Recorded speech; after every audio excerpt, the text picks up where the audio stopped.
जय श्री राधे दोस्तों, केपी की वाणी चैनल में आपका स्वागत है। माता रानी का आशीर्वाद पाने हेतु कमेंट में जय माता दी अवश्य लिखें। वहीं अगर आप महाकाल के भक्त हैं तो कमेंट में हर हर महादेव अवश्य लिखें। यकीन जानिए माता रानी और महादेव की विशेष कृपा आप पर और आपके पूरे परिवार पर अवश्य बरसेंगी। आप 100 परिवार स्वस्थ एवं सुखी रहेंगे। साथ ही आपकी सभी मनोकामनाएं यथाशीघ्र अवश्य ही पूर्ण हो जाएंगी। तो आप कमेंट में हर हर महादेव और जय माता दी अवश्य लिखें। आइए अब आज के वीडियो में आगे बढ़ते हैं। तो जैसा कि आपने थंबनेल में पढ़ा है कि 30 अप्रैल तक 5 राशियों के सगाई के योग बन रहे हैं और उन जातकों के शादी के भी 100% योग हैं। ऐसा मैं क्यों कह रहा हूं, इसके कारण क्या है और शीघ्र शादी के निवारण क्या है, यह सभी जानकारी इस वीडियो में मिल जाएगी। साथ ही इस वीडियो में आपको कुछ खास बताने वाला हूं जिसमें राशि अनुसार आपकी शादी किस दिशा में हो सकती है, कितनी दूरी पर हो सकती है, जीवन साथी का रंग रूप स्वरूप स्वभाव कैसा हो सकता है और आपकी शादी किस उम्र तक हो सकती है, यह सभी जानकारी इस वीडियो में मिल जाएगी। वहीं अगर आपकी शादी में अड़चने आ रही है, शादी तय होने के बाद टूट जा रही है, किसी न किसी वजह से आपकी शादी में बार बार परेशानी आ रही है, तो अब आप केपी की वाणी से शादी की कुंडली बनवा सकते हैं। इसमें आपको शादी से संबंधित सभी प्रकार की जानकारी आसान शब्दों में कहें A to Z जानकारी दी जाएगी। केपी की वाणी एक ऐसा चैनल है जिस पर और केवल विवाह की ही जानकारी दी जाती है, सगाई की जानकारी दी जाती है, विवाहत्तर संबंध की जानकारी दी जाती है। तो आप केपी की वाणी से अवश्य ही संपर्क करें। तो केपी की वाणी पर क्या खास है, तो केपी की वाणी पर आप कुंडली से यह जानकारी ज्ञात कर सकते हैं कि जातक की शादी कब हो सकती है, कहाँ हो सकती है, कैसे हो सकती है, किससे हो सकती है, कितनी दूरी पर ससुराल रहेगा, किस नाम से शादी होगी, किस राशि से करनी चाहिए, जीवन साथी का रंग रूप स्वरूप स्वभाव और उनका करियर कैसा होगा, संतान योग, किस परिवार में शादी होगी, ससुराल वाले अमीर होंगे या गरीब होंगे, पति सरकारी नौकरी वाला होगा या प्राइवेट नौकरी वाला होगा, ससुराल में घर द्वार कैसा रहेगा, सास ससुर का स्वभाव कैसा होगा, ससुराल के लोग कैसे होंगे, शादी अपनी जाति समुदाय या धर्म में होगी या किसी अन्य जाति या धर्म में शादी के योग बन रहे हैं, लड़का या लड़की कितना पढ़ा लिखा होगा, उसकी लंबाई कितनी होगी, उम्र कितनी होगी, उसका रंग रूप स्वरूप कैसा होगा, माता पिता के स्वभाव कैसे होंगे, यह सभी जानकारी आप जो है केपी की वाणी से शादी की कुंडली बनाकर प्राप्त कर सकते हैं। तो केपी की वाणी पर 2 माध्यमों से जानकारी दी जाती है। पहला माध्यम है मौखिक और दूसरा माध्यम है लिखित। तो लिखित या मौखिक दोनों ही जानकारी प्राप्त करने के लिए आप केपी की वाणी से संपर्क कर सकते हैं। इसके लिए महज मेहनताना यानी मामूली शुल्क ली जाती है। तो आप केपी की वाणी से 8521835670 8521835670 इस नंबर पर आप व्हाट्सएप मैसेज कर, फोन कॉल कर संपर्क कर सकते हैं। नंबर अगर जल्दबाजी में निकल गया है तो आप वीडियो को स्क्रॉल कर नीचे आए और डिस्क्रिप्शन बॉक्स में आराम से नंबर नोट कर सकते हैं।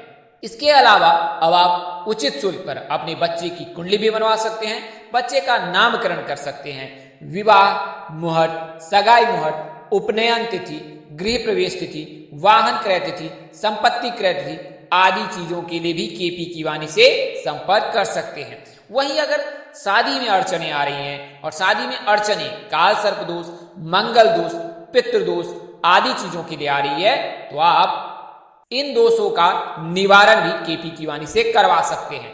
वहीं ऐसे जातक जिनकी शादी तय हो चुकी है या तय होने वाली है, रिश्ते आ रहे हैं, तो अपनी कुंडली मिलान अवश्य करा लें। ज्योतिषों की माने तो नारी दोष, भकुर दोष और मांगलिक बलि होने पर शादी नहीं करनी चाहिए। ऐसी परिस्थिति में विवाह उपरांत वैवाहिक जीवन में परेशानियां आती है। तो नारी दोष, भकुर दोष आदि चीजों के लिए भी आप केपी की वाणी से संपर्क कर सकते हैं। नारी दोष और भकुर दोष 2 दोष ऐसे हैं, इन परिस्थितियों में शादी नहीं करनी चाहिए। खासकर मध्य और अंत नारी दोष में शादी तो बिल्कुल ही नहीं करनी चाहिए।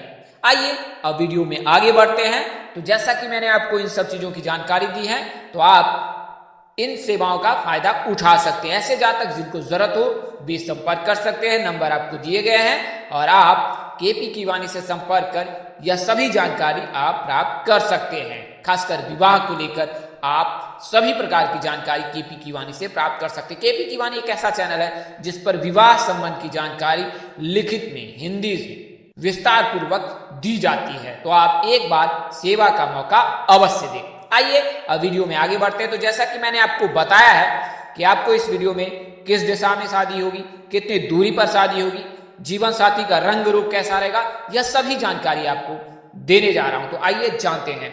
तो पहले मैं आपको बता देता हूं कि राशि अनुसार से किस उम्र में शादी होती है। तो मेष राशि के जातकों के 22 वर्ष से योग बनते हैं, वृषभ के 23 से, कर्क के 24वें से, मिथुन के 24वें से और सिंह के 26वें से, कन्या के 27वें से और तुला के 20वें से। वृश्चिक राशि के जातकों के 21वें वर्ष से होते हैं, मकर राशि के जातकों के 21वें वर्ष से होते हैं, कुंभ राशि के जातकों के 22वें वर्ष से बनते हैं, धनु राशि के जातकों के 21वें वर्ष से बनते हैं और मीन राशि के जातकों के भी शादी के योग 21वें वर्ष से ही बनते हैं। अगर कुंडली में किसी प्रकार का कोई दोष ना हो तो ऐसे जातकों की शादी शीघ्र हो जाती है और जो तिथि और जो जन्म वर्ष बताया गया है, जो विवाह वर्ष बताया गया, उन वर्षों में शादी निश्चित ही हो जाती है। आइए अब मैं आपको कुंडली से बता देता हूं। तो कुंडली में 8 ग्रह हैं, 4 शुभ ग्रह हैं और 4 अशुभ ग्रह हैं। शुभ ग्रह के रहने पर शीघ्र शादी होती है, अशुभ ग्रह रहने पर शादी में देर होती है। शुभ ग्रह किसे कहा जाता है? तो बुध, गुरु, शुक्र, रवि, चंद्र को शुभ ग्रह कहा गया है। बुध के रहने पर 20वें वर्ष से, गुरु के रहने पर 24 वर्ष तक, चंद्रमा के रहने पर 25वें वर्ष से, शुक्र के रहने पर 26वें वर्ष से, राहु के रहने पर 27वें वर्ष से, सूर्य के रहने पर 27वें वर्ष से, मंगल अगर आंशिक हो तो 28वें वर्ष से, मंगल अगर प्रबल हो तो 37 वर्ष तक, शनि केतु उपस्थित हो तो 30वें वर्ष से शादी के योग बनते हैं। तो मंगल, राहु, केतु और शनि को अशुभ ग्रह माना गया है, इनके रहने पर विवाह में देर होती है। इसके अलावा काल सर्प दोष लगने पर या पितृ दोष लगने पर शादी के लिए बहुत इंतजार करना पड़ता है। ऐसी परिस्थिति में काल सर्प दोष निवारण अनिवार्य है, पितृ दोष निवारण अनिवार्य है। इसके अलावा कई अन्य दोष भी लगते हैं और कई अन्य ग्रह दशा भी देखी जाती है। तो यह तो जानकारी आपको किस उम्र में शादी हो सकती है इसके बारे में बताया हूं। हालांकि यह व्यक्ति विशेष पर निर्भर नहीं करता है, इसके लिए कुंडली अनिवार्य है और कुंडली किसी वरिष्ठ ज्योतिष से ही दिखाएं, अन्यथा आप अगर खुद से कुंडली देखकर एनालाइज कर रहे हैं, विश्लेषण कर रहे हैं तो उसमें त्रुटियां रह सकती है। तो आप एक बार प्रकांड पंडित अथवा प्रकांड ज्योतिष से संपर्क कर ले, केपी की वाणी से भी संपर्क कर सकते हैं। तो यह तो आपको प्राथमिक जानकारी मैंने आपको बता दी है। आइए अब मैं आपको दिशा, दूरी और स्वभाव, रंग रूप बता देता हूं। तो मेष और वृश्चिक राशि के दक्षिण दिशा में, वृषभ और तुला के आग्नेय कोण में, मिथुन और कन्या के उत्तर दिशा में, कर्क के वायव्य कोण में, सिंह के पूर्व दिशा में, धनु और मीन राशि के ईशान कोण में, जबकि मकर और कुंभ राशि के पश्चिम दिशा में शादी के योग बनते हैं। आइए मैं आपको दूरियां बता देता हूं।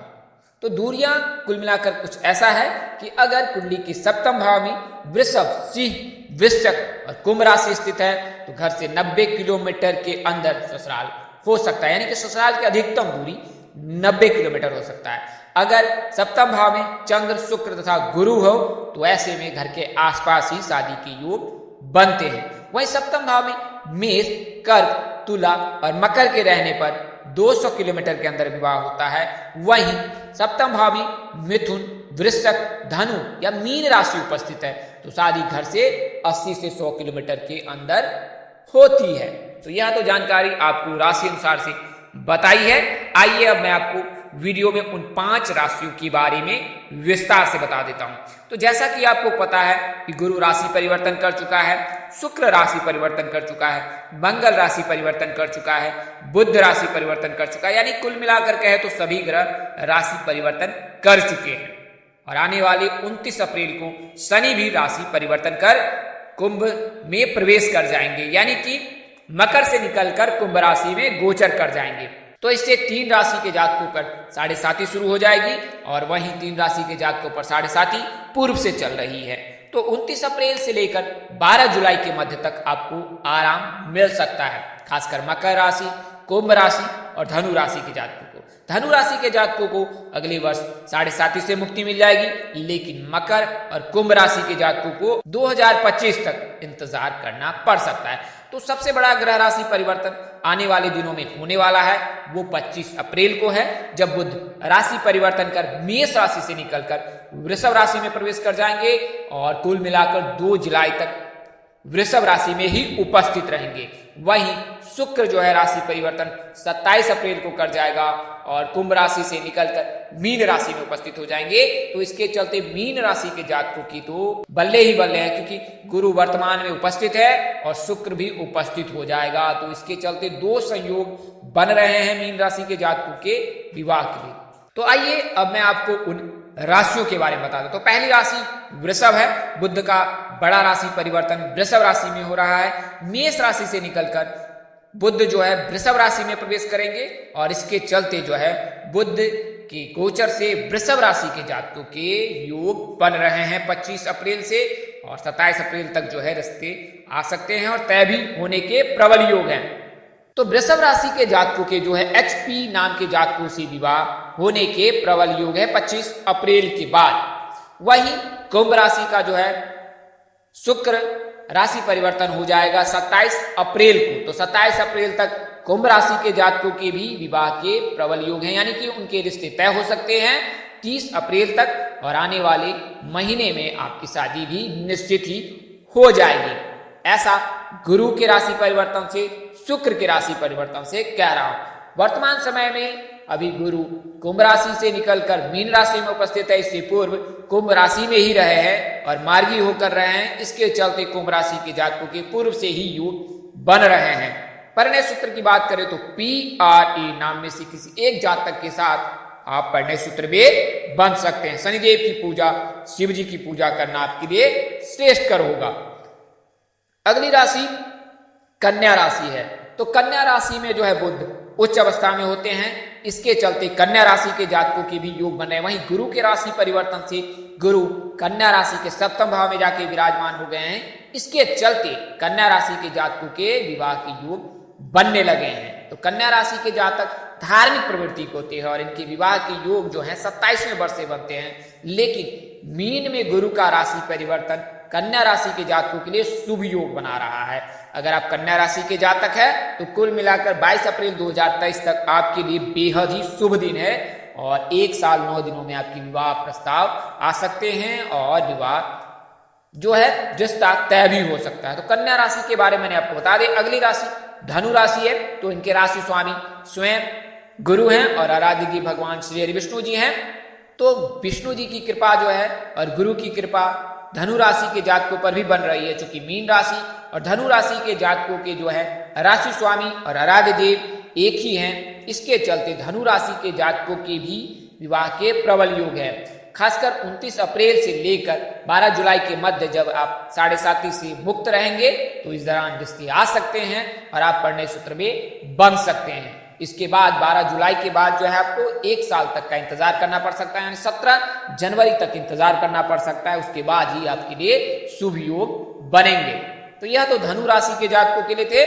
अगली और अंतिम राशि जो है वो मीन राशि है, जो कि यूनिवर्सल ट्रूथ है, यानी कि ब्रह्मांड सत्य है, ध्रुव सत्य कह सकते हैं उसे, कि गुरु जो है राशि परिवर्तन कर चुका है और मीन राशि में उपस्थित हो चुका है। कुल मिलाकर 373 दिनों के लिए, 373 डेज के लिए। और इस दौरान मीन राशि के जातकों के लिए न केवल विवाह के योग बनेंगे बल्कि कैरियर और कारोबार में भी पदोन्नति, उन्नति और प्रगति की राह पर आप अग्रसर रहेंगे। अगर आप मीन राशि के जातक हैं, अगर आपका नाम 20 अक्षर से शुरू होता है तो SGV नाम के जातकों से आपके विवाह प्रस्ताव आ सकते हैं और उनमें से किसी एक जातक के साथ आप परिणय सूत्र में बंध सकते हैं। तो यह तो जानकारी आपको मीन राशि के बारे में दी है, जिनके लिए 1 साल 9 दिन का योग जो है 100% गारंटी लेकर आया है। कई ज्योतिष इस प्रकार की भी गणना कर चुके हैं। गुरु का राशि परिवर्तन मीन राशि के जातकों के लिए सोने पे सुहागा साबित होने वाला है। तो दोस्तों, इस वीडियो में मैंने आपको उन 5 राशियों के बारे में बताया जिनकी विवाह के प्रबल योग बन रहे हैं। 30 अप्रैल तक सगाई के योग हैं, 27 अप्रैल तक रिश्ते आ सकते हैं और आने वाले दिनों में यानी 29 अप्रैल से लेकर 12 जुलाई के मध्य जो है आपके विवाह के 100% योग हैं। इस वीडियो में बताई गई जानकारी आपको ज्योतिष पंचांग, ग्रह राशि परिवर्तन, ज्योतिषों की भविष्यवाणी और ग्रह राशि परिवर्तन के आधार पर बताई गई है। इसे मानने, अपनाने या स्वीकार करने से पहले अपने नजदीक के किसी प्रकांड पंडित अथवा ज्योतिष से अवश्य संपर्क कर ले। हमारा उद्देश्य महज आपको सूचना पहुंचाना था, आप इसे सूचना हेतु ले। इसके अतिरिक्त अगर आप इनको मानते हैं, अपनाते हैं अथवा उपयोग करते हैं तो यह आप पर निर्भर है। इस तरह की अन्य वीडियो देखने के लिए हमारे चैनल के डैशबोर्ड अथवा प्लेलिस्ट पर जाएं और अपनी राशि अनुसार वीडियो जरूर देखें। तो दोस्तों, आपको यह जानकारी कैसी लगी, लाइक, कमेंट, शेयर कर हमें अवश्य बताएं। अगर आप मेरे चैनल पर पहली बार विजिट कर रहे हैं तो चैनल को सब्सक्राइब कर लें, इससे हमें ज्ञात होगा कि आपको यह कार्यक्रम पसंद आया है। तो इस तरह के वीडियो देखने के लिए हमारे साथ बने रहे। माता रानी कृपा आप पर बनी रहे। परम पिता परमेश्वर से प्रार्थना करते हैं कि आप स्वपरिवार स्वस्थ एवं सुखी रहें। आप सभी के प्यार और स्नेह के लिए आप सबको हृदय की गहराई से धन्यवाद करता हूं। आप लोग इसी तरह हमारे साथ जुड़े रहे और अपना सलाह अथवा परामर्श अवश्य दें। माता रानी कृपा आप पर बनी रहे और परमपिता परमेश्वर आपको सद्बुद्धि, सत्मार्ग और आगे बढ़ने की शक्ति दे। नमस्कार, जय श्री राम दोस्तों, जय श्री कृष्णा, जय माता दी, जय वाहिगुरु।